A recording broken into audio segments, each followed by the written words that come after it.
جہنم میں جانے والے دو طرح کے لوگ ہوں گے، ایک کفر کر کے جا رہے ہیں، کفر یا شرک کر کے جا رہے ہیں، یعنی خدا کا دنیا میں انکار کیا تھا، یا تو پھر ضروریات دین میں سے کسی کا انکار کیا تھا جس کی وجہ سے کافر ہو کر کے مرا۔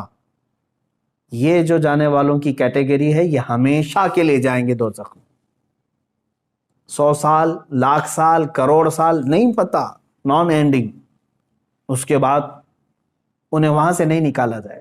دوسری جماعت وہ ہے جو مومن تو تھے، مسلمان تو تھے، لیکن گناہوں میں ملوث تھے، رب تبارک و تعالیٰ کی نافرمانیوں میں ملوث تھے، نمازیں چھوٹی ہوئی ہیں، زکوٰۃ دیے ہوئے نہیں ہیں، روزے نہیں رکھے ہیں، لوگوں کو خیرات نہیں کرتے تھے۔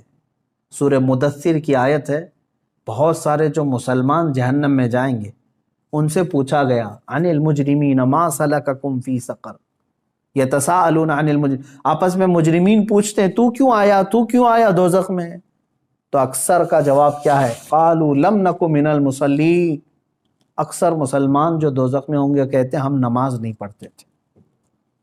جن کی نمازیں باقی رہ گئی یاد رکھ لینا دوزخ تمہارے انتظار میں ہے۔ روایات میں یہ بھی لکھا گیا ہے کہ بے نمازی کا نام جہنم کے دروازے پر لکھا جا چکا ہے، جو نماز ترک کر کے بیٹھا ہوا ہے۔ تم نے تھوڑی سی بستر کی نیند کے لیے یہ عشاء کی اتنی میٹھی نماز کو ترک کر دیا، اپنے رب کے حضور جھکنا تمہارے لیے بوجھل ہو گیا، تم ٹی وی کے سامنے، موبائل کے سامنے گھنٹوں بیٹھے رہ گئے، اپنے رب کے حضور 3 بار سبحان ربی الاعلیٰ کہنے کے لیے سر نہیں جھکا سکے۔ سر میں کیا ہو گیا تھا؟ بیماری آ گئی تھی، ہتھوڑا پڑ گیا تھا۔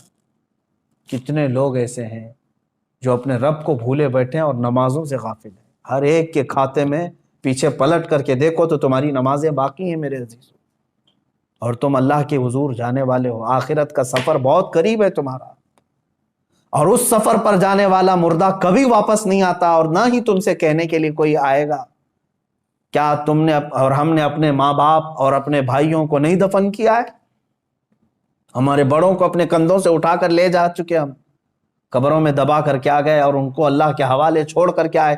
مجھے یہ بتاؤ کہ قبر میں ان کو کیا چاہیے کیا نہیں چاہیے، کبھی آج آ کر کے انہوں نے بتایا ہم کو؟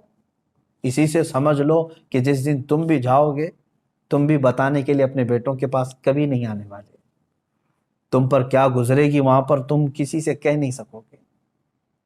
جو کچھ ہے اپنا حساب صاف کر لو میرے عزیزو، ورنہ جہنم کا عذاب انتظار میں ہے۔ اب سوچو، اب یہ ایک روایت میں بتاتا ہوں، جب کافروں کو اللہ تبارک و تعالیٰ دوزخ میں ڈالے گا، اللہ کفر سے محفوظ رکھے، یہ اتنی بڑی نعمت تمہارے پاس ہے ایمان کی، ڈرتے رہو، اے اللہ آج تو نے مجھے ہدایت دی ہے، میری موت تک اس پر مجھے قائم رکھ۔ میں سمجھتا ہوں دنیا کی سب سے بڑی دعا یہی ہے کہ اللہ ایمان پر خاتمہ کر دے، اگر وہ ایمان پر موت ہوئی ہے تو سب کچھ ٹھیک ہے، بخشش کی امید ہے، قیامت کے دن سفارش سے بخشے جا سکتے ہیں۔ لیکن کفر پر موت ہوئی تو حضور پاک صلی اللہ علیہ وسلم بھی سفارش نہیں کریں گے، کوئی نبی نہیں، کوئی نبی شفاعت نہیں کرے گا نہ سفارش کرے گا۔ گنہگاروں کے لیے سفارش ہے، کافروں کے لیے نہیں ہے۔ اب جب وہ دوزخ میں ڈالے جائیں گے، دوزخ کے جو داروغہ ہیں فرشتے، ان کا نام مالک ہے، حضرت مالک علیہ السلام، یہ فرشتے دوزخ کے داروغہ ہیں، دروازے پر ہوں گے، بہت سخت ترین ہیبت ناک شکل کے ساتھ۔ جب لوگوں کو اندر ڈھالا جائے گا وہ چیخ و پکار کریں گے بہت، یہاں تک کہ پکارتے پکارتے ان کے 1000 سال ہو چکے ہوں گے۔ کس کو پکاریں گے؟ حضرت مالک کو، کہتے ہیں کہ ہمارے رب سے ہماری بات کرا دو۔ 1000 سال کے بعد حضرت مالک پوچھتے ہیں کیا تم کیا کہنا چاہتے ہو جہنمی ہو؟ یہاں عذاب میں گرفتار یہ جہنمی 1000 سال تک پکارتے رہے، تب ان کا جواب دیتے ہیں تو سارے جہنمی کہتے ہیں بس ہمارے رب سے ہماری بات کرا دو، ایک بار اللہ سے ہماری بات کرا دو۔ فرشتہ تو کوئی رحم کرنے کو تیار ہی نہیں ہے، فرشتے کچھ نہیں ہیں، جتنا ان کو آرڈر دیا گیا ہے اتنا پورا کر کے رہیں گے، وہ اپنی جانب سے نہ کسی کو معاف کریں گے نہ کسی کو ہلکا کریں گے۔ تو حضرت مالک فرماتے ہیں اللہ رب العزت جلال میں ہے اور قہر میں ہے، میری بات کرنے کی جرات نہیں ہے۔ پھر 1000 سال تک وہ پکارتے رہیں گے۔ دوسرے 1000 سال کے بعد حضرت مالک پھر پوچھتے ہیں کیا چاہیے؟ تو کہتے ہیں کہ اپنے رب سے ہماری بات کرا دو، اللہ سے بات کرا دو۔ حضرت مالک کہتے ہیں میں رب تبارک و تعالیٰ کی بارگاہ میں گزارش کروں گا لیکن میری جرأت نہیں ہے ابھی۔ پھر 1000 سال گزر گئے۔ 3000 سال کے بعد حضرت مالک رب تعالیٰ کے حضور عرض کرتے ہیں اے مولا، جن کو تو نے جہنم میں ٹھونس دیا ہے، داخل کر دیا ہے، وہ سب پچھلے 3000 سال سے چیخ رہے ہیں، پکار رہے ہیں، دوزخ کے سخت ترین عذابات میں گرفتار۔ اللہ تبارک و تعالیٰ فرماتا ہے وہ کیا چاہتے ہیں؟ حضرت مالک فرماتے ہیں اے مولا، وہ کہہ رہے ہیں کہ تجھ سے بات کرنا چاہتے ہیں، رب تبارک و تعالیٰ تجھ سے وہ کلام کرنا چاہتے ہیں۔ اللہ تبارک و تعالیٰ نے جلال میں اعلان فرمایا اے مالک ان سے کہہ دو آج کے بعد نہ رب تعالیٰ ان کا خدا نہ ان کی طرف دیکھنا چاہتا ہے، نہ ان سے بات کرنا چاہتا ہے۔ فی ناری جہنم و فیہا خالدون، دوزخ کے عذاب میں وہ جا چکے اور ہمیشہ کے لیے رہنے والے، اب بات چیت کا وقت نہیں۔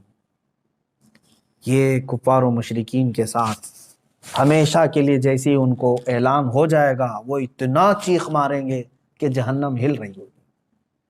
میرے عزیزو، انہی کے چیخ و پکار اور عذابات کے درمیان کچھ گنہگار بھی ہوں گے۔ اسی لیے آپ دیکھیں پورے رمضان المبارک کی تراویح جب پڑھتے ہیں تو آپ کو شاید ہو سکتا ہے جہاں پر بھی پڑھتے ہوں، اکثر تو میں نے دیکھا ہے ہمارے ہاں تو رواج یہی ہے، ہر 4 رکعت پر ہم دعا یہی کرتے ہیں اللہم اجرنا من النار، اللہم اجرنا من النار۔ یہ کیا چیز ہے؟ ہم اللہ کی بارگاہ میں کہتے ہیں اے اللہ مجھے جہنم سے بچا لے، اے اللہ مجھے جہنم سے بچا لے، اے اللہ مجھے جہنم سے بچا لے۔ آج ہر مومن کو چاہیے کہ یہ آخری عشرہ جہنم سے آزادی کا عشرہ ہے، تم سو کر کے نہ گزارو بلکہ اسے پکارو۔ ہاں ایک بات یہ بھی ہے کہ اس کا وعدہ ہے کہ ان راتوں میں اللہ تعالیٰ بے حساب بندوں کی بخشش کرتا ہے، جہنم سے آزادی کا انہیں پروانہ دیتا ہے، جا فلاں کا بیٹا آزاد ہے، فلاں کا بیٹا آزاد ہے۔ کیا ہی خوش قسمت ہیں وہ لوگ جن کا نام آج کی رات پکارا جا رہا ہو کہ فلاں آزاد ہو گیا، لیکن اس کے لیے میرے عزیزو دل سے پکارنا ضروری ہے، جہنم کا خوف بھی دل میں رہے اور رب تعالیٰ کی رحمت سے امید بھی لگی رہے۔ اور حضرت سفیان ثوری رضی اللہ تعالیٰ عنہ کا وہ قول مجھے یاد آتا ہے، آپ فرماتے تھے اے اللہ، ایک تابعی ہیں، تابعی صحابہ کو جنہوں نے دیکھا وہ تابعی بڑے نیک، ان کی بہت ساری عبادتیں، لیکن کیسے کہتے ہیں دیکھو، اللہ کی بارگاہ میں یوں عرض کرتے ہیں اے اللہ، میرے اعمال کے حساب سے میں تیری جنت الفردوس کا لائق تو نہیں ہوں، میں تیری جنت میں جانے کا اہل تو ہوں نہیں، لیکن اے مولا تیری دوزخ کا عذاب سہنے کے قابل بھی نہیں ہوں، میں ایسا کمزور کہ دنیا کے مچھر کے کاٹنے پر بھلک جاتا ہوں، تیرے دوزخ کے ہولناک عذابات کا سامنا کیسے کر پاؤں گا؟ اب بچتا کیا ہے؟ میں میرے عمل کے مطابق جنت میں جا نہیں سکتا اور تیرے عذاب دوزخ کو برداشت کر نہیں سکتا، مولا بس بات رہ جاتی ہے تیرے فضل کی، بات رہ جاتی ہے تیرے رحم کی، اگر تو فضل اور رحم فرما دے تو مجھ جیسا بندہ بھی تیری جنت کا مزہ لے سکتا۔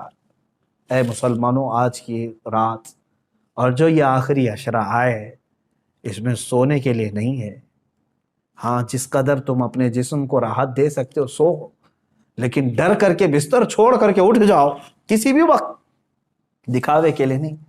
لوگ بھیڑ جمع کر کے سوچتے ہیں کہ ہم عبادتوں کے لیے چلے آئیں، بلکہ بسا اوقات ایسا بھی ہونا چاہیے آپ کے ساتھ۔ حضور صلی اللہ تعالیٰ علیہ وسلم نے اپنے رب تعالیٰ سے پوچھا کہ مولا تجھے تیرے بندوں میں سب سے زیادہ پسندیدہ بندے کون ہیں؟ اللہ تعالیٰ نے جو فرمایا وہ 3 قسم کے ہیں، اس میں سے میں ایک ذکر کرتا ہوں۔ فرماتے ہیں اللہ نے یہ فرمایا کہ جب دنیا سو رہی ہو تو میرا بندہ بستر چھوڑ کے میرے لیے کھڑا ہو گیا، اللہ فرماتا میں اس کی طرف بہت جلدی متوجہ ہوتا ہوں کہ اپنی راحت اپنا سکون چھوڑ کر کے بستر چھوڑ کر کے کھڑا ہو گیا۔ کون سی چیز اس کو رات میں کھڑا کر رہی ہے؟ صرف اسے اس کے رب کی محبت کھڑا کر رہی ہے اور اس کے عذاب کا ڈر اسے کھڑا کر رہا ہے۔ میں نے جو آیت کی تلاوت کی تھی شروع میں، اس کا مفہوم یہی ہے۔ اللہ فرماتا ہے ایمان والو، یا ایھا الذین آمنوا قوا انفسکم، اپنے آپ کو بچاؤ، وَأَهْلِيكُمْ، اور اپنے گھر والوں کو بچاؤ۔ کس سے بچائیں؟ نارن وقودها الناس والحجارہ، اس جہنم سے بچا لو اپنے آپ کو۔ اللہ فرما رہا ہے اس جہنم سے اپنے آپ کو اور اپنے گھر والوں کو بچا لو، جس کا ایندھن میں نے انسانوں کو اور پتھروں کو بنایا ہے۔ کہیں ایسا نہ ہو کہ میرے عزیز ہو ہم بھی اس دوزخ کا ایندھن بن جائیں۔ جب آگ ٹھنڈی پڑنے لگے تو انسانوں کو اس میں جھلسا دیا جائے گا، داخل کر دیا جائے گا، حتیٰ کہ جب پتھر روتے ہیں تو پھر ہمارے دل کیسے سخت ہیں کہ ہم اس ڈر سے کیوں نہیں روتے، اللہ کے عذاب سے۔ آپ مجھے بتا دیں کسی کے پاس آج گارنٹی لیٹر ہے آپ کے پاس کہ تو دوزخ میں نہیں جا سکتا؟ مجھے بتا دو، کسی کے پاس یہ گارنٹی لیٹر موجود ہے کہ تو دوزخ میں نہیں جا سکتا؟ میرے عزیزو، ہمارے کسی کے پاس ایسی کوئی بھی چیز نہیں۔ ہمارے پاس تو کیا ہے؟ صحابہ اکرام کو جب حضور نے فرما دیا تھا کہ تم جنتی ہو، اس کے باوجود حضرت عمر اتنا روتے تھے کہ ان کی آنکھوں کے نیچے کالا حلقہ بن گیا تھا، کالا حلقہ بن گیا تھا۔